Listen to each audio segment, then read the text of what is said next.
Good morning guys. So ito po, nanghuli tayo ng maraming hito. Yan, siguro mga nasa 10 kilos yan. Papawalan natin ngayon sa paisda natin dun sa bukid. So abang-abang lang guys, papawalan natin siya dun.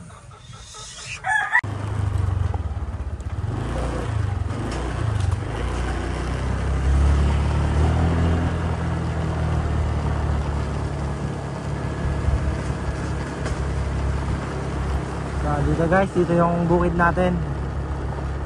May paisda tayo dyan. So ilalagay natin dyan yung mga hito.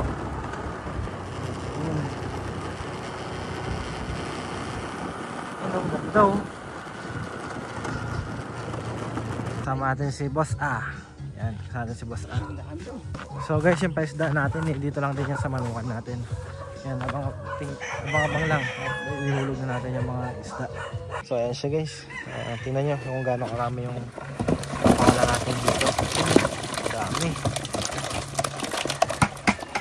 Dami niyan. Hindi na.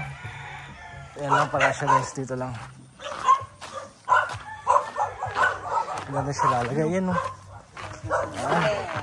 Dali. Pala natin dito. Galing sa fish pan natin to. Ayan. Baka next year yan, malalaki na yan. So, yan, papakalan ni Jobert. Boss A. Dami yan.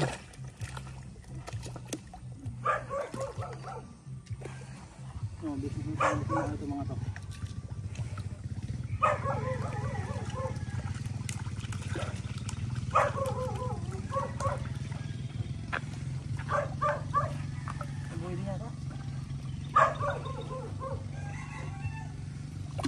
Sila. Doon sa world na kayo dyan. Dito yung mabis lumaki ang mga yan. Sila. So update ko kayo sa sunod guys pag pinakain natin sila.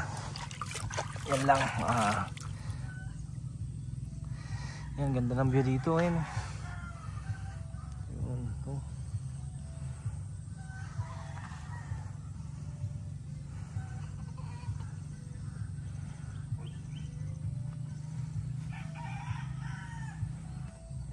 So thank you for watching guys. Update ko na lang kayo kapag malalaki na sa sunod. So yun lang. Bye.